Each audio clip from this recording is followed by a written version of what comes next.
is your call to action. Get prepared, America. Economy, survival, energy, disasters. This is USAPrepares.com. Informative radio, educational radio. Interact now by emailing instructor@USAPrepares.com or text at 434-390-7953. Class, please take your seats. Now, your instructor, Vincent Finelli. Watch the greenbacks tumble. I guess it's our turn.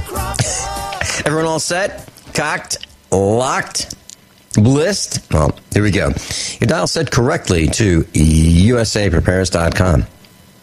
We're broadcasting live from Studio A, high atop the Missouri Ozark Mountains. So link to your instructors at USAPrepares.com. Converging threats, confronted daily. I'm Vincent Finelli. Alex is producing the worldwide broadcast at GCN. And you can listen to USA Prepares on AM, FM, your smartphone, internet, and Galaxy 19 satellite radio. Got some articles on the website. Detroit, this one is called Detroit is in worse shape than I thought. And Detroit's emergency manager, Kevin Orr, says that the city is bleeding much more red ink than originally thought. Now, isn't that always the way it is with government? Don't they always make huge mistakes? Don't they always estimate against us? They always do. And then they revise their numbers. And it gets worse. And then they revise them, and it gets even worse. There's another post on the website. It's a speech that every American high school principal should give. I'd like you to pay special attention to that. It's exactly the way we feel here at USAPrepares.com. When I was a high school teacher back in the 1990s, I felt exactly the same way as this man who wrote this speech feels. Honesty, integrity. I had a dress code. I actually was the only instructor in the entire public high school system in the county that had a dress code. If you wanted to be in my class, you had to dress according to my dress code. Some of the other teachers thought I was absolutely nuts. My students looked, acted, and behaved sharper than all the other students in the school. They felt proud to be dressed better than the rest of the students who dressed in ragged clothing, sloppy, untied sneakers, no belts, pants falling down.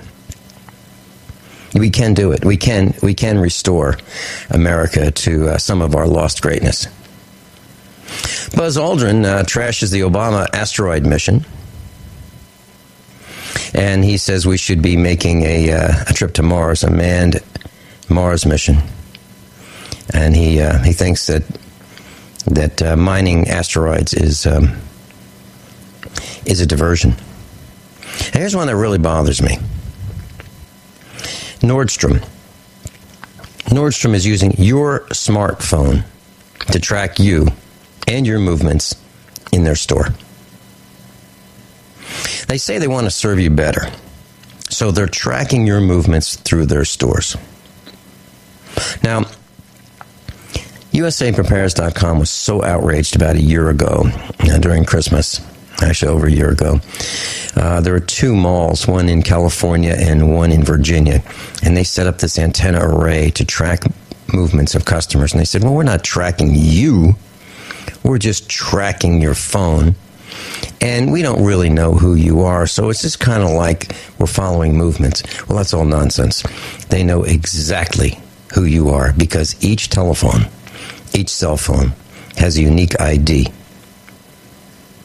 They know your telephone number, and they can index that to who you are.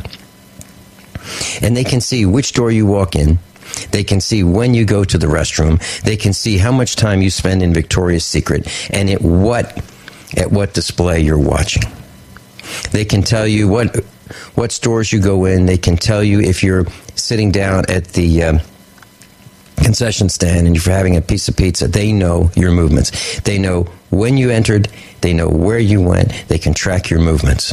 Well, we were so outraged that actually I called the companies that operate those malls, and I told them that we were going to expose them. We were going to let all of you know exactly what they were up to. And they asked for us to just kind of back off a little bit until they sent us their press release. And we waited a few minutes, and we got the press release, and it was the same exact information that we already knew. And we just went on the air and nonstop talked about it. And we were joined by a whole bunch of other organizations. And you know what? It was shut down the next day. Now, I'm not saying that we did it all by ourselves. We did not. But we had enough help that together we stopped it. So on the website, the post says, Nordstrom using smartphones to track customer movements. And then it says, I'm not shopping there. Vincent Finelli, I am not shopping there. And I suggest you consider whether you want to shop there or not, because they're tracking your movements. You know, if somebody followed you around, let's say you walked into a store and somebody with a red shirt followed you. Let's say at 20 feet. Let's say at 30 feet. The length of a car and a half, 30 feet away. And every time you turned around, that red shirt guy was behind you. Would that bother you? Well, what's the difference between that and cyber stalking? Following you around on a screen in a room somewhere. And maybe the room is the back room, right there in the store. I don't know where it is. Stalking is illegal. And so should cyber stalking be illegal. But our government is really big into it, right? You're starting to see more and more videos of these cameras all over, and they're watching movements, and they can track movements. As a matter of fact, we now have a system called Argus, A-R-G-U-S, that can video an entire city and track individual movements, label them, and follow them with software. I think this is all frightening. And to make matters worse, the Senate, U.S. Senate passes an internet sales tax bill. Now, not everybody likes this, including me. We talked about this before, but Obama, Amazon, and Walmart are all in favor of an internet sales tax. Why would they be in favor of that? More revenue. Of course, Obama wants it, right? To take more money from us. I really like the ability to buy things without paying sales tax on the internet if I choose to. I really like that. And it gives small businesses just a slim chance of success. eBay? How about eBay? What about if you're really successful at eBay and you build your business to the point where you have sales, gross sales of $1 million? Well, then you will have to collect taxes. More software, more people, more bureaucracy, more cost, more in-your-face government. I'm against all of it. Today, our class is focused on how to protect you and your family from high food costs and poor nutritional content. You know, we have designer foods at the stores, and they look great. You can go to the Chinese factory outlet, and you can look at lettuce, you can look at peppers, you can look at tomatoes, and they're all the same size. They're all the same shape.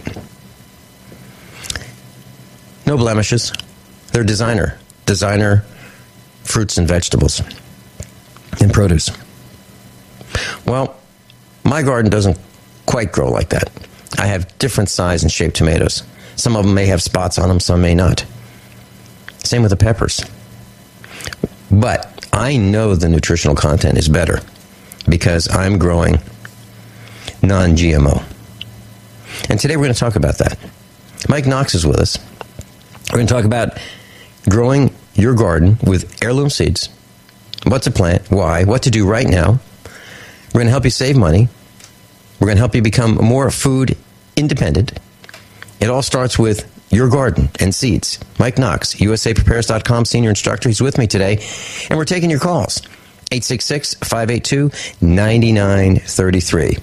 866-582-9933. What you should do right now. You may call right now. Mike Knox, welcome. Hey, Vincent, how are you this morning?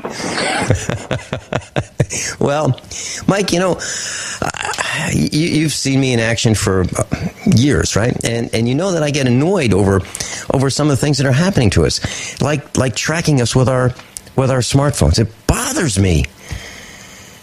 And I know it bothers you too. It's just ridiculous. It's all things behind the scenes are going on to do these type of things, and and they're wanting to control the masses and stuff. It's just frustrating, But our lives are we don't have to rely on the government to support us. The important thing is God's in control, and we can take care of ourselves if they would just leave us alone. So yeah, I know that the frustration is there, but it's just the way things are going. Things have changed so much just in the last 10, 20 years. It's just unbelievable. Right, and they're changing for the worse. Many things that are changing are for the worse, and it's increasing at an increasing rate. Mike, I wanted to share something with you. I planted an orchard a couple years ago. And I'd like the trees in the orchard, the apples, the peaches, the pears, the plums and the chestnut trees to all do very well. And I tried something. I wanted to get your thought on this. The ground was soft because we had rain, and I was able to take a tamper, and a tamper class is an iron or steel rod about an inch and a half in diameter, about 6 feet long, a rounded end on one end and a pointed end on the other. And I poked it in the ground, and I made holes around the trees. And I'll tell you what I did when we come back, and I'll ask Mike if he thinks that was a good idea or a bad idea. We'll be right back. Mike Knox is with us. Mike Knox is a senior USA Prepares instructor. And we're talking about gardening. And Mike, let me tell you what I did in our orchard. Orchard is probably about a half an acre. And trees are well spaced. So there's apple and peach, pear, and some other varieties. And what I did was probably, the trees are still small, maybe 6, 7, 8 feet tall.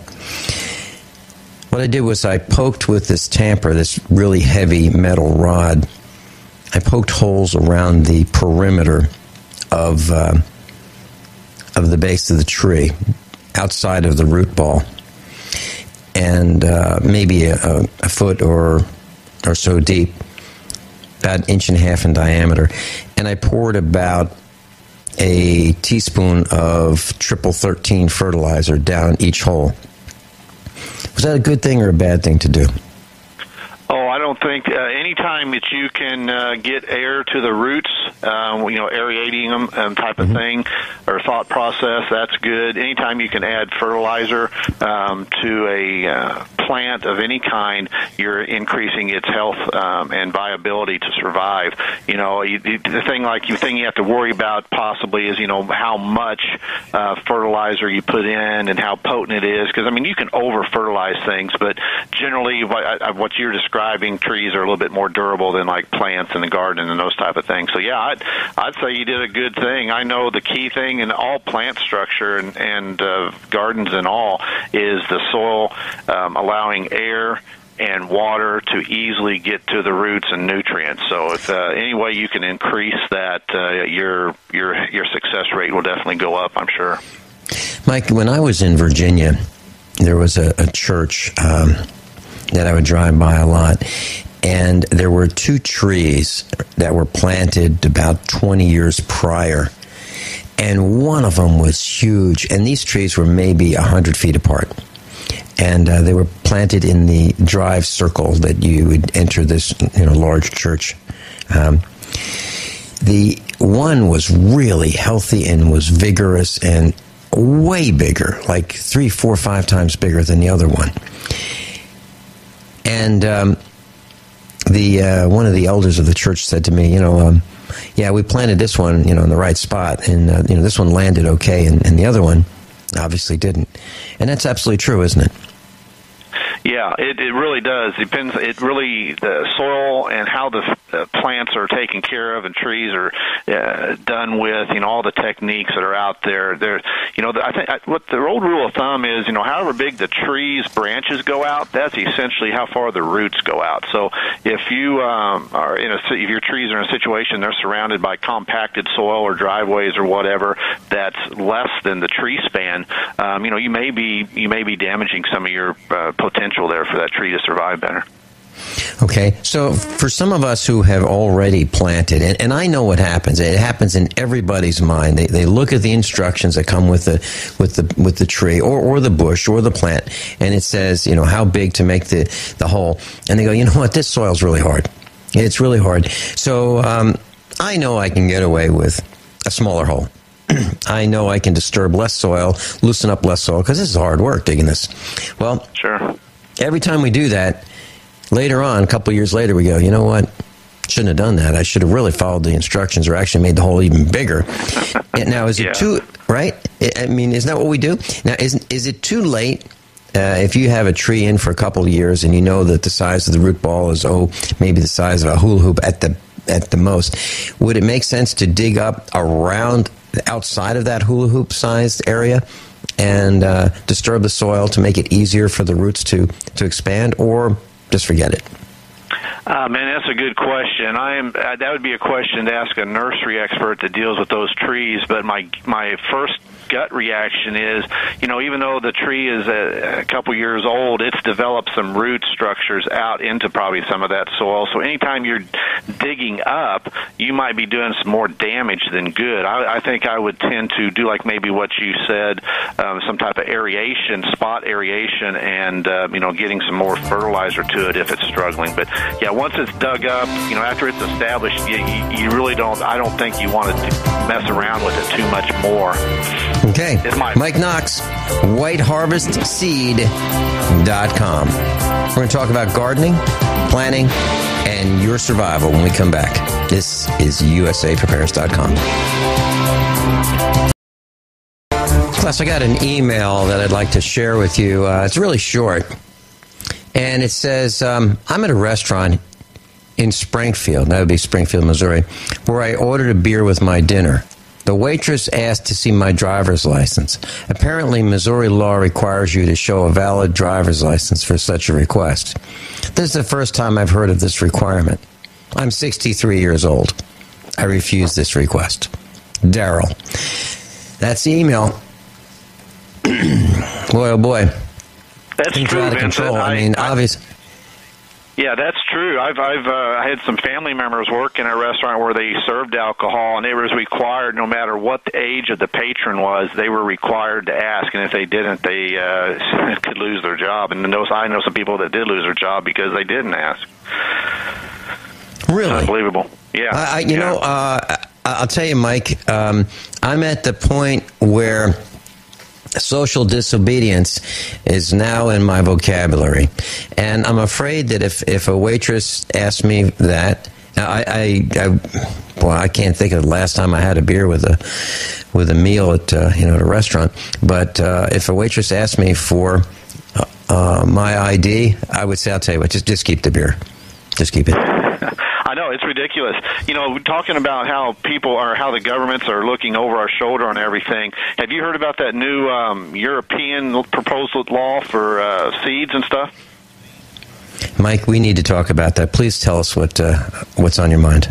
Man, I tell you what, I just researched this. I heard about this past week. A friend of mine sent me some information on it, and I've done some research. And man, this is scary. There's a new proposal that's actually that's going on over in the European Union.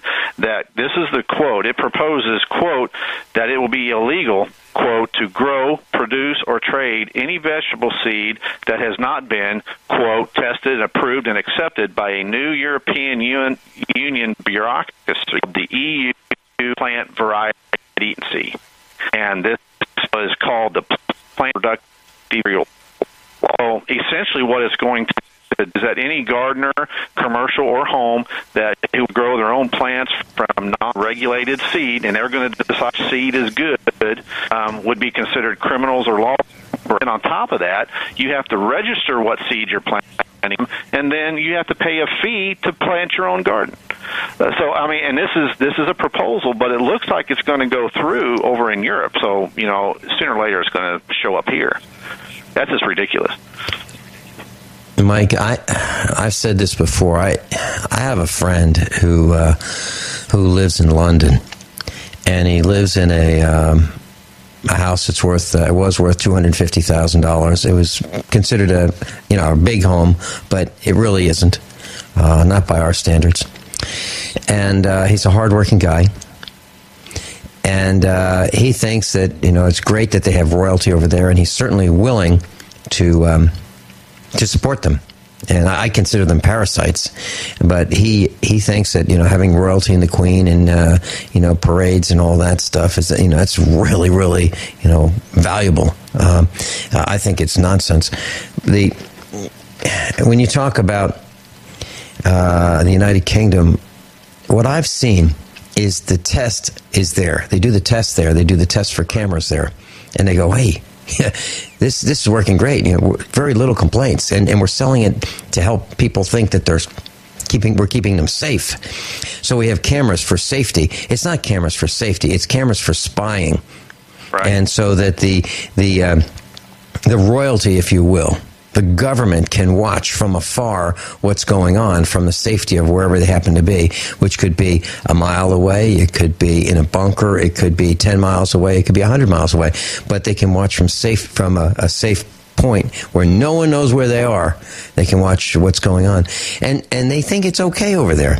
I think it's crazy. So I think that Americans just don't like this nonsense. And we fought them for it the last time. And I just have a feeling we're going to have another uprising, because seeds are a right. We have the right to grow our own food on our own property.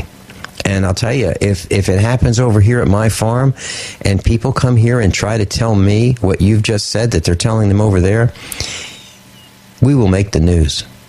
We will absolutely make the news. Well, you know what seed they're going to regulate, the ones they're going to want everybody to grow. Of course, it's going to be the ones purported by the big ag companies, Monsanto, DuPont, Simone's, all those are going to be the seeds that are going to be okay. It's the heirlooms, the ones that because they'll be reliant on them, where the heirlooms make you independent of them, like what we sell. So, I mean, what's coming down the pipe. Multiple people tell me about something that's buried in the Obama bill. Now, this is just a rumor. I have not been able to document this, but I have been told multiple times that there's some paragraph throughout it somewhere that says that you have to get some type of mandatory license if you're a seed company, and then to sell seed, a permit, and then the permit does not allow you to sell heirloom seeds. It only allows you to sell GMO or hybrid seeds.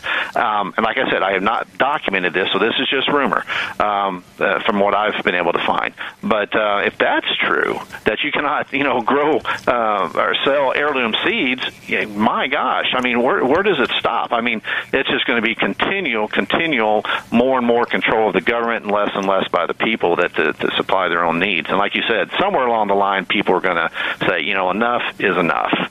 And, when it gets to that point, usually it's when people have a hungry belly, when there's some food shortages, that's when people will actually stand up. But so I don't know. It's frustrating to hear all these things. One thing that people can do, I know that May 25th of this month, there's a march against Monsanto in 286 cities nationwide. So, go online, check that out, see if you find a city near you if you're interested in protesting them, because they're one of the big groups that's all behind this nonsense. Mike, are you involved with one of those protests here in Missouri? I have not yet been contacted by that yet, or I'm just in the beginning stages of researching that myself. I just found out that information last night, so I haven't had a chance to look it up. But yeah, it'd be something that I would be behind for sure. Okay, so Mike, as you get more information about that, would you let us here at USA Prepares know? Would you call me at the farm? And what I will do is I will ring the bell loud and clear from my big stick over here. And, I'm talking about KWTO, KUNQ, 99 The Rooster, KYAH in Utah, and, of course, on the Internet and smartphone and satellite radio. So I will ring it from the advantage that we have here at USAPrepares.com. This is really important. And I am angry that anybody would tell me what I can and can't grow on my property for feeding my family. I don't want them to tell me what kind of grass I can grow for my cows, and I don't want them to tell me what kind of tomatoes and vegetables and fruit I can grow to feed my family. It's got to stop, and that's a great place to start the resistance.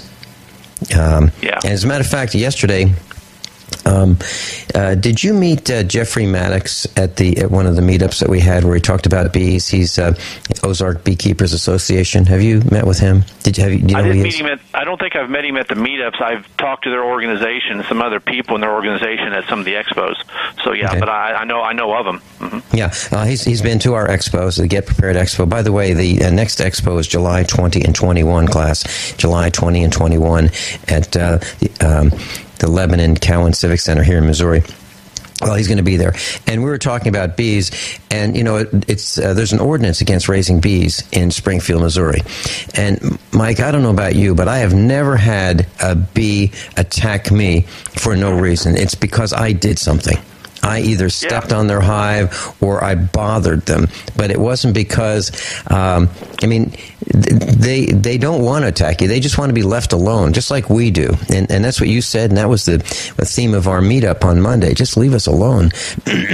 And so what we're doing about the bees is we're encouraging people to raise bees, to pollinate, and we need it for our gardens. Just as what we're going to talk about today, growing our garden, we need honeybees and other bees to pollinate. Well, it's against zoning in Springfield, Missouri to raise bees. Well, we are going to put in the spotlight those government types who want to prevent us from growing our own food. So if they're preventing us from raising bees, we're going to make them well known, far and wide. Their names and pictures will be on the Internet. So far, I think they understand. We're not kidding. They understand the power of the media. They understand who we are, and they understand that individually we're going to single them out. We will single them out, and we will post their pictures and their IDs and their phone numbers on the Internet. So I think they understand. Well, that's what it takes, is people standing up. When you talk about the GMO seed side of the world economy and the world policies and stuff, nobody's standing up worldwide, except there's two countries, Peru and Ecuador, that have completely banned the use of GMO products and seeds in their country. So there are people that are willing to stand up, but you don't hear about it. And, two countries out of the whole world is a vast, vast minority. But it can be done. But it's just, what will people be willing to stand up for? And how far will they go? And, the government's businesses, some of the businesses in those countries have suffered, and because, they sell GMO products. just for example, that Peruvian country did some tests on 13 of their major food products that they imported in and that they grew there. 77% of them showed GMO products. 9, 10 out of 13 show that had GMO, and that's what it is in the United States. Over 70, I think it's over 75% of what we eat in the grocery stores today has GMO products in it. Now, and that's just not healthy. It's just proven fact. But people aren't willing to stand up. So that's what it's going to take, is people willing to stand up for something. Well, let me give you some experience I have had. We have a number of dogs, and every farm that I know of has dogs, and probably some cats. Well, a lot of the dog food, first ingredient is corn. The main ingredient is corn. Dogs don't eat corn, and a lot of that corn is GMO. And our dog's hair would fall out, and they would have a rash to beat the band, and they would have an allergy to the food. We'll talk about that when we come back. Corn, GMO corn. I'm Vin Finelli, Mike Knox, White Harvest Seed. Mike Knox is with us, whiteharvestseed.com. And I wanted to mention something about corn. Corn is a main ingredient in a lot of dog food, and dogs don't normally eat corn. I mean, they don't. Just try giving a dog corn. It doesn't work very well. And our dogs, we have 5 of them. 4 of them at the time when we tried feeding them the standard dog food, their hair would fall out and would become really brittle. That's an indication of their health. And they didn't act right. We had to switch to a premium dog food, which probably cost us about 50% more, which is lamb and rice. And I just wanted to share that with our class, that we did that, and their hair is now fine. But we found out that the corn was the ingredient. And now the same corn, I believe, is the same corn that comes in cans of vegetables. And when I eat that, I get stomach eruptus to beat the band from eating corn. Mike, have you heard of that also? And I believe that would, and I can't prove it, but I believe it's the GMO corn that my system just does not like. Well, I would almost bet it is. Over 90% of the corn that is grown just in the United States is GMO. Over 90%, and that's just rising every year. So all the products, corn chips, tortilla chips, all the canned corn, frozen corn, yeah, it's probably almost 99.9% positive it's going to be a GMO, and they've proven, in tests of with lab rats that rats that eat a GMO feed for their entire life, 70% of them develop tumors, large tumors, and over 70% of the females die. So yeah, there's definitely health risk in GMO products. Now, according to Dr. Oz, he says some other things. Have you heard some of his comments? Yeah, Mike, you talked about it at the meetup. Tell us, please. Well, and this was in December 2012. He was in a Time magazine. He has a big cover story, and he says that nutritionally speaking, these are direct quotes, that the difference between the food you get at farmers markets and what you get in the grocery stores, there's no difference. And that feedlot beef is the same, nutritionally speaking, as grass-fed beef. I mean, that's just ridiculous. He's lost his mind. Absolutely, he's lost his mind on that. And I vehemently disagree with that, and I'll tell you why. I have grass-fed beef here on the farm, and that's all I have.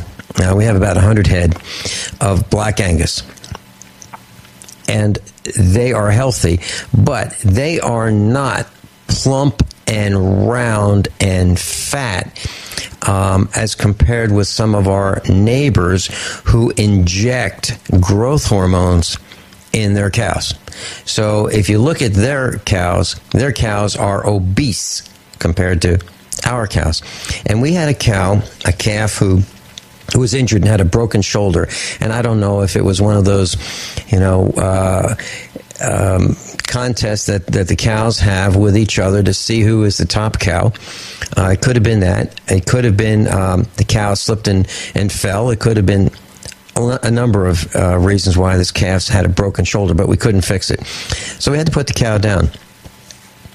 Well, the calf down. And the calf's in the freezer. And that meat is the leanest, the finest, the best tasting meat I have ever had. Seriously, by far. So, and that's a pure grass-fed cow. The comparison between that and the meat that you buy in the grocery store, even if you buy the finest, leanest, does not compare to the meat that we have on from our grass-fed calf. Seriously. So I've got to disagree with him. Yeah, there's no way that comment makes sense. That grass-fed beef or grass-fed chickens or whatever is the same as what you would get in a commercial feedlot or a chicken barn. I mean, there's just no way that is the same nutritionally, health-wise. There's no way. Yep. Mike Knox, we're going to talk about planting this garden. We'll talk about nitrogen, phosphorus, potassium, what those numbers mean. We're going to talk about what you need to do right now to grow your garden on the other side of this top of the hour news. And also, if you'd like to know how we met, how Mike became an instructor, we might talk about that too. Mike Knox, whiteharvestseed.com. We'll be right back.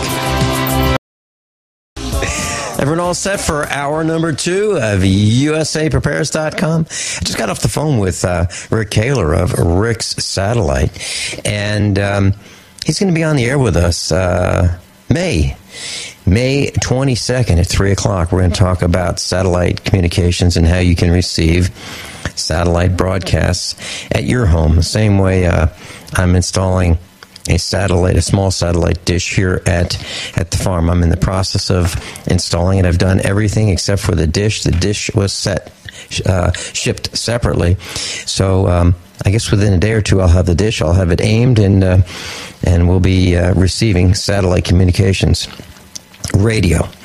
We'll talk about that at 3 o'clock on the 22nd.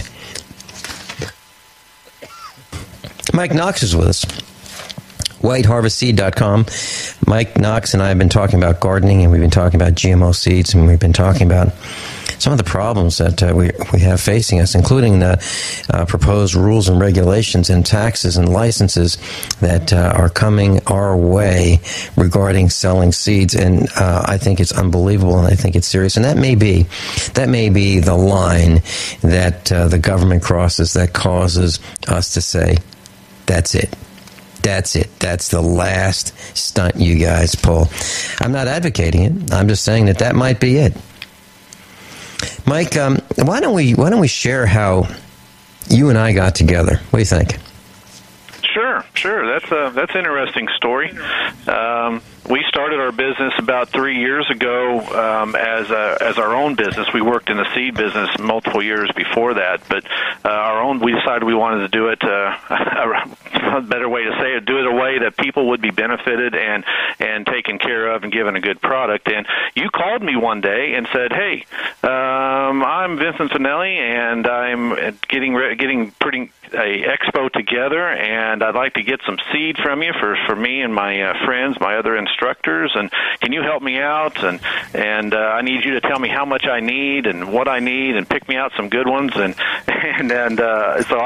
you were one of our first biggest customers. So I mean, it was a pleasure doing that and working that out, and that set the stage. And we've been at all your expos from day one, and plan to be for the days to come. And so yeah, it's been a pleasure knowing you and Sandy and all the people that have been involved in the USA Prepares Network. Well, I'll tell you what, Mike. I'm really cautious and careful about who we invite, and I wanted to see the seeds, and I wanted to try them. And I've bought seeds over the years. Starting in the '60s. When I was in elementary school or grammar school, bought seeds and grew them. And, sometimes I was successful and sometimes I wasn't. And, always we think we did something wrong, but that's not always the case. Sometimes the seeds just don't grow. And just because they're in a package and they have a date stamp and they say what they are, doesn't necessarily mean they're going to grow. So I've purchased seeds from large seed companies and have not been successful with some of them. And I wanted to make sure that the companies that we bring into the Get Prepared Expo have products that work. And we tested your products, and Dr. Howard Shayne and I and George Wheelock and a couple others all went in and bought, a bulk purchase, and then we divided them up, and they grew. Yeah. And the rest, and the rest is history. As a matter of fact, Mike, when you come to the Get Prepared Expos, and our next one is going to be July 20 and 21 right here in Lebanon, Missouri at the Cowan Civic Center. When you come to our expos, you are busy from the minute you arrive till even after you've packed up your booth and you're walking out the door. There's no let up. People coming up to you, is there? No, it's been a tremendous blessing that every time we've been at a show, I think 3 out of the 5 that we've been to, we've sold out completely, and then the other 2 were almost sold out completely. So, we've had a tremendous response. People are hungry, and I'm not using that as a play on words, but they're hungry for good seeds and good knowledge of how to be successful in their gardening. And that's what our main motive is as a company, is to help folks to be successful, to develop the techniques. I'm still learning techniques. I'm still learning from them. I learn things every time at an expo from people, different techniques to use. So, we're here as a resource, not just a business. Well, we're here as a resource for folks. I've actually had a couple calls the last couple of days of people just calling in saying, hey, I need some help with this issue. How do you get rid of moles and all this type of stuff? And, that's what we're here for. It's not about selling a product every time the phone rings. It's about helping folks be successful, and that's what we strive to do, and that's what happens at the expos. Mike, you, I don't think you talk about this very much, but you're off the grid, aren't you? We are off grid. As much as you can be, of course. We are all solar powered at our house. We have our own water source with a well, and we try to grow as much food as we can for ourselves. But so we're essentially off grid as much as you can be. We still have cell phones, which that ties us, like what you were mentioning earlier with the news story that you had on your site. But we try to be as much as we can be. Yeah. So, class, what I wanted to share with you is this is a lot of our instructors actually not only talk it, but they walk it. And Mike Knox lives in Missouri. His farm's about 20 miles from our farm. And he is off the grid. His house is solar powered. Of course, he has the internet and he has cell phones, but he lives a off the grid lifestyle, and he grows the plants that produce a lot of the seeds that he sells, and then he has seed trials where he actually plants them and makes sure that the germination is exactly what he wants to deliver to his customers. So it's way more than just a company, and a lot of companies buy their seeds, and then they have people that count them out and say, okay, that's 15 seeds in a pack. Okay, done with that one. Let's fill up the next one. It's way, way different from that. He actually grows a lot of the plants that produce the seeds, and he talks about saving seeds. So, Mike, why don't we talk about the importance of saving seeds, and then let's talk about how much food do we need to grow in our garden to survive through the winter? Okay. Saving seeds, boy, that's a big topic. 2008, they developed the world powers that be decided to do their own global seed bank, and since Svalbard, Norway, it's called the Svalbard Seed Bank. The Rockefellers and Bill Gates and all these people are taking seed donations from throughout the world and putting in there, and they have over like 1 million varieties in there now of seeds. So those folks are seeing a need to save seed, and so they know something's coming around the corner. So that's what I tell folks. We need to be learning how to save seeds, and you can only do that with the heirloom varieties. You can't do that with hybrids. You cannot do that with GMO products. Heirlooms are the only ones that you can save seeds from and get a reliable seed source, food source for your family year after year after year. Now, of course, there's techniques you have to learn for each variety and isolation distances that you have to be concerned about. But they're all things that you can handle. You don't have to be a genius. You don't have to be an expert to do it. It's something that the average person can do and do very well. And it's very important because when the things go bad that they're not going to allow us over in Svalbard. It's going to be very limited who gets into that seed bank. So we better be preparing for ourselves. So Mike, let's take a couple minutes and let's start with tomatoes because I think a lot of us are successful growing tomatoes. So if let's say I grow, and here's what I've got right on the veranda right now. I've got these three. Well, actually, I've got more than three. But let's say I have three large 10-gallon, 15-gallon pots that I'm growing one tomato plant in each. And I get the first tomato that grows. And I go, well, this is a really nice tomato. Do I save that seed, and then do I save one from the middle of the crop, and then do I save one from the end? Or do I just pick the best, or do I pick the average? What do I pick when I select which tomato I'm going to save seeds from? Good question.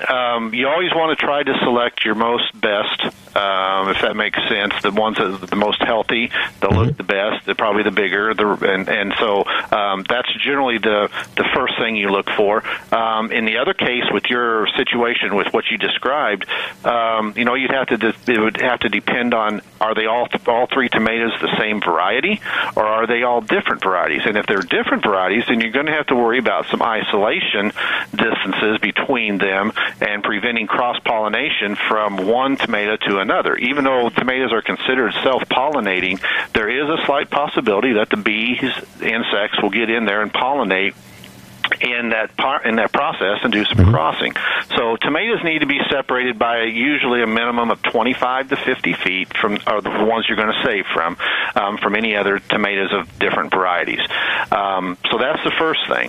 And then, there's ways to do that with, like I said, distance, or there's ways of doing it. You can isolate that tomato that you're going to save from by building an isolation cage around it, just out of some screen and 2x4s, and put that over the whole plant to keep any insects from getting in there during the process of pollination. After you see fruit on the tomato, those tomatoes are, of course, already been pollinated and they're fine to go, so you want to mark them. But a tomato blooms throughout the year or throughout the season, so you just want to mark the ones that are already formed, and then do more than one in case there's a drought or bugs find that one later on after you take the cage off, or they fall off in a windstorm. So you want to have multiple varieties or multiple tomatoes to do that with. So that's the way you can do multiple varieties in a small area, is do an isolation cage. Okay, so and the idea is to keep the insects, or what about the wind? Can they be pollinated through a strong wind? Certain plants, certain varieties are. Tomatoes are not. Like I said, they're generally considered a self-pollinator, but like corn is wind-driven, and corn pollen can float for miles and miles on a windy day. So they say for corn isolation is 1 to 2 miles is a good rule of thumb, and that's not sometimes viable in backyard gardens.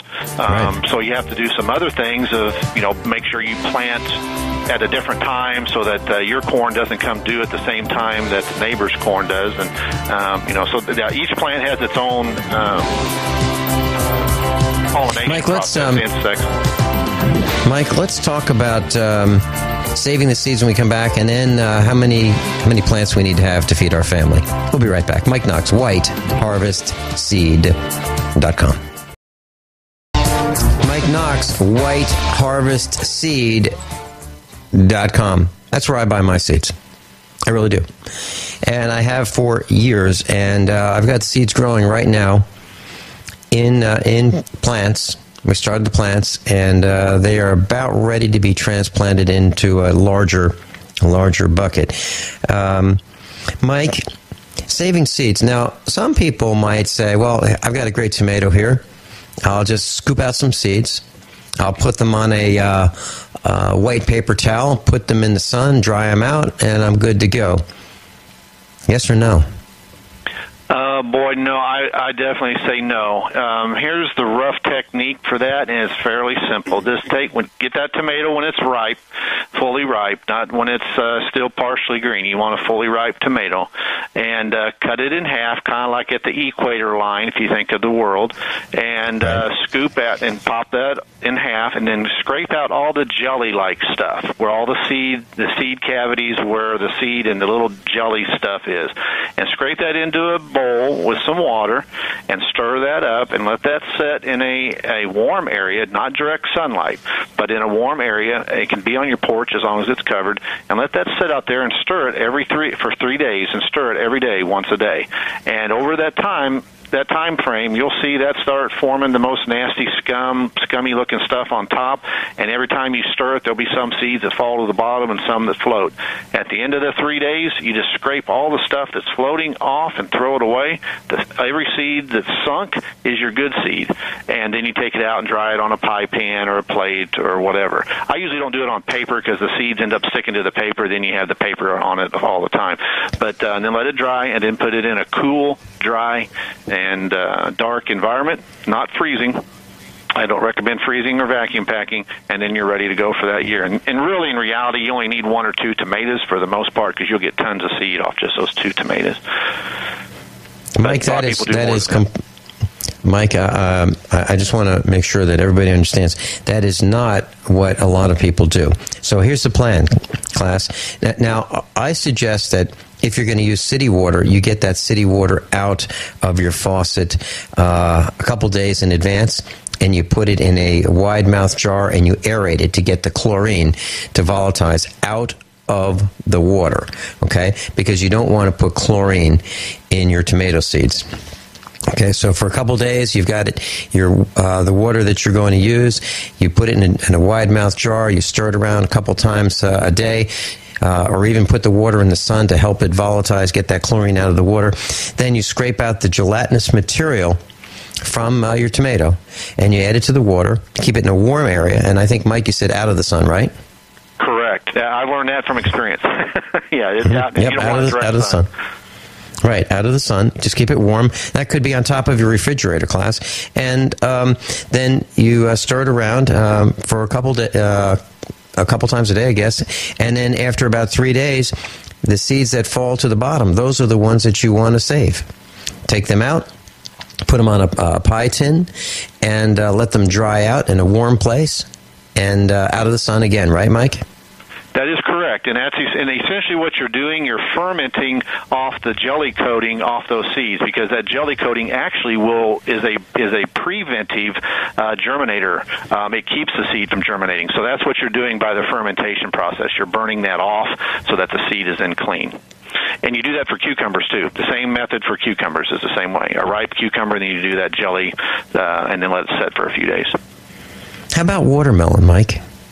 Watermelons and cantaloupe, essentially when those fruits are ripe, the seed's ripe. So when you can eat your watermelon and then just spit out the seeds, but spit some in a container and wash them off, of course, and get the sugar coating off of them. But and then you're ready to go for next year. Dry them out, and then they're ready to go. So any cantaloupe or watermelon, when the food's ripe, the seed's ripe, and just wash it off and save the seed, and you're good to go. Mike, I'm wondering about some of the irradiated foods that we have. Now, I'll tell you, I wonder if the seeds if we buy food from the store, it's probably not heirloom, right? Most likely, if it's at an organic store, then they might have some heirlooms there, and occasionally you'll see some heirloom varieties in a regular store, but for the most part, they are probably a hybrid variety for the most part. Yeah, so when we come back, let's talk about, can we save those seeds from the tomatoes, the watermelons that we buy at the supermarket. We'll talk about that, and then we'll talk about how much food do we need to grow in our garden to survive through the winter. Mike Knox, White Harvest Seed. We'll be right back. Man, oh man, I just looked up food irradiation, and I just found the symbol for food radiation. It's this green circle It's segmented. It looks like it's got a couple leaves, and it looks like it actually is saying thank you. It looks like it's healthy. It is, boy, this is disinformation at its finest. I just published it on the website. So if you want to go to usaprepares.com and see what the symbol that says that your food has been irradiated, you won't believe it. And I just want to share with you, the government has approved irradiating foods, and let me tell you what they've done. In 1963, wheat and flour. 1964, white potatoes. 1986, pork. 1986, fruit and vegetables. 1986, herbs and spices. 1990, poultry. 1997, meat. Now, they say that the process of exposing food, either packaged or in bulk, to carefully controlled amounts of ionizing radiation for a specific time to achieve certain desirable objectives, controls parasites, insects, bacteria, and so forth. Now, it's useful because it can prolong the shelf life of fruits and vegetables because it inhibits sprouting and delays ripening. So, Mike, I'm concerned that if you buy a tomato at the supermarket, and if it has been irradiated, that the possibility of saving those seeds, if it were an heirloom, which is unlikely, just forget the whole thing, right? I would tend to think so. I mean, facetiously speaking here, that's why that stuff tastes so good in the grocery store. It's usually not ripe, and it's always a nasty, not a fresh flavor that you normally get from your garden produce. So yeah, I don't think the seed saving would work. Most of those are hybrids. Most of, like you mentioned, watermelons before the break. Most of the watermelons they have in the store are seedless, and those are hybrids for sure. So yeah, I would tend to stay away from them for the seed saving side for sure. Yeah, and Mike, did you say the food tastes good that comes from the supermarket, or do you think it does not taste as good? I was joking. Oh, okay.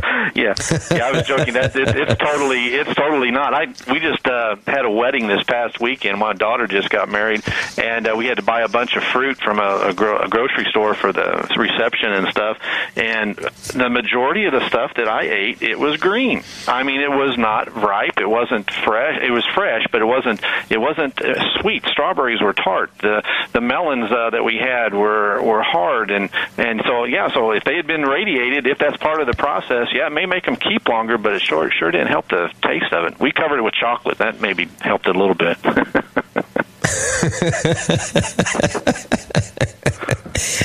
Okay, Mike, so how much, I think we're making the point that you really need to be concerned about what in the heck you are buying. If you look around, there's no shortage of overweight people. Okay, there really isn't. There's no shortage of disease. And if you listen to the advertisements and the commercials on Genesis Communications Network, especially the ones that I hear on this broadcast, it's all about protecting yourselves from the system, protecting yourselves from bad food, bad medicine, bad air, shortage of supplies. I mean, that's who we are here at Genesis Communications Network. We are interested in you empowering yourself and your family to survive whatever may happen. And I'm looking at this food radiation symbol. Class, take a look. You will be shocked. When you see this, you're going to think that is the government's stamp of approval, that this is probably the healthiest thing you can eat. I don't know if they did this, if this was a contest to con us to thinking that this symbol means really good for you. This means your food has been irradiated. You need to see this, and you probably need to stay away from it. Food radiation symbol. That's what the post says at usaprepares.com. Mike, how much food do we need to grow in our gardens to survive through the winter? Let's have a family of four. Let's say like a typical family of four, father, mother, son, daughter. And let's say middle school age. children? That's a great question. There are lots of variables on that. I can give you some rough rule of thumbs. That's what we need. Any vegetable, generally, for the most part, you can count on roughly 1 pound of produce per foot of row. So a 10-foot row of beans is going to give you approximately 1 to 1.5 pounds of beans to pick. Now, of course, that's with a good year, that's with a good variety, and that's with the good weather. So, but generally, that's kind of a rough rule of thumb: 1 pound per foot. Now, on beans per se, if you plant pole beans, you can double that. Pole beans give you about 2 pounds per foot, lineal foot. And if you had 10 feet of tomatoes, you're roughly going to get 10 pounds of tomatoes roughly off that. So it's kind of a rough rule of thumb. I know for beans, I give this example in my seminar, if you're going to eat beans twice a week, and we eat green beans twice a week, roughly 2 quarts for a family of 4 to do that. That's going to work out to be 104 quarts a year. So that, and with a 1 pound per foot rate of return, you're going to need roughly 100 feet of bean row to provide that for your family. And that's a 10-foot rows, but you can also do that in condensed gardening. I know a technique that one of the other instructors at USA prepares. He have a 4-foot by 16-foot raised bed. They get 100 quarts of green beans. So like I said, there's a lot of variables in this, but the key factor is you've got to figure it out. Some people, we design gardens for folks, and they'll send me what they want to grow, and they'll have roughly a 10 by 10 foot garden. I mean, it's a very, very small, limited garden, and they're trying to grow corn and squash, and carrots, and all this in a little area, and it's just not feasible. So you're going to have to use their techniques, do container gardening, like we talked the other day. The rough rule of thumb is figure how much your family eats on the vegetable side in a year, and then figure out then divide that by how many feet you're going to need for that pound ratio. If that makes sense. Mike, if we want to help someone build a garden right now that will give them the greatest chance of success and the most food, what would you suggest they plant? Would it be a tomato? And if they're behind in starting to plant, should they go out and buy some heirloom plants right now that have already been started at a store? What should they do? Do they have time to buy the seeds and grow them right now? What do they do? Well, tomatoes and pepper and eggplant would be way, way behind the curve for that. So for tomatoes, peppers, eggplants, and those type of things, depending on their area, cabbage and broccoli, I would say you'd probably have to buy plants. But if the person hasn't planted much of anything right now, beans would be something to plant for a good food source. Squash is another one that produces a lot. The melons and cucumbers and pumpkins, those are big food storage items that can last, or at least the squashes are, and the pumpkins through the winter, so provide you a food source in a shortage atmosphere. But and plus you can do the fall gardenings, figure those time frames out, and you can plant a fall garden. You can plant your broccoli and your peas and your lettuce and radishes, those cool weather crops, again, to get one more crop squeezed in before the fall for those things that you've missed out on. But yeah, for tomatoes and peppers for sure, you want to have those, but at this time of year you're going to have to go with plants pretty much that are already started. Mike, when people look at their gardens and they look at their yard, a lot of us would say, heck, let's put it in the back corner there. That way we won't mess up our yard. It doesn't work. It really doesn't work. You really need to have the garden really close to the kitchen door. I can't say that with enough emphasis. If the closer it is to the kitchen door, if you have sunlight, and you'll be able to see, you'll be able to watch it, you'll be able to protect it, you'll be able to nurture it, and you'll be able to help it grow better than if it's out of sight, out of mind. Keep that in mind. And I've found that our garden is about 100 feet from the back door. I'm going to move it. It's too far. 100 feet from the back door is too far. It's right near the outdoor wood furnace that we have. We're out there all the time, several times a day, and it's still too far. So I want to put the garden really close to the kitchen door. And we do have the containers, these large containers, a bunch of them on the veranda. And, after the morning broadcast, I can go out, pick some tomatoes, pick some peppers right off the veranda, put it on top of some cold pasta, extra virgin olive oil, balsamic vinegar, a little bit of salt, a little bit of onion, and that's lunch. And it's absolutely fresh. I mean, couldn't be any fresher. Wash the tomatoes and the jalapenos, and I'm there. So, and how much does that cost for lunch? Less than 20 cents, maybe less than 25 cents, because of the cost of the pasta and the olive oil and the vinegar. So that's what I do, Mike. Do you do something similar to that? Yeah, our garden is essentially right out our back door, the one we use for the house. And so, yeah, the closer you can get it to your house, it just makes it more attractive, for one. It's going to draw you out there. And then plus, for your herbs and all those type of things, it just makes it more easy for you to like you said, maintain, to look at, to nurture.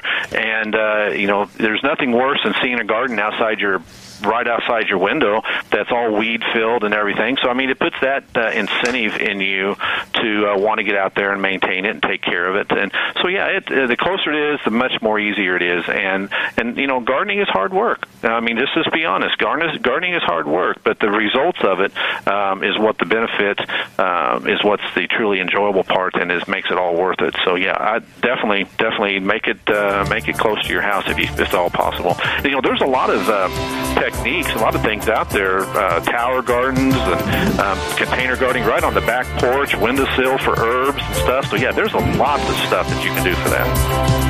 Mike Knox, White Harvest Seed. When we come back, I'd like to ask him about planting an herb garden in the house. An herb garden in the house. Let's see what we can do about that. I'm thinking basil. White Harvest. Class, if you'd like to contact Mike Knox, whiteharvestseed.com. Whiteharvestseed.com. Seeds really grow. I know. Those are the seeds that I buy. And a lot of our instructors buy them also. Mike Knox has been to all of our Get Prepared Expos. He will be at the next expo, which is July 20 and 21, right here in the Missouri Ozark Mountains, Lebanon, Missouri, at the Cowan Civic Center.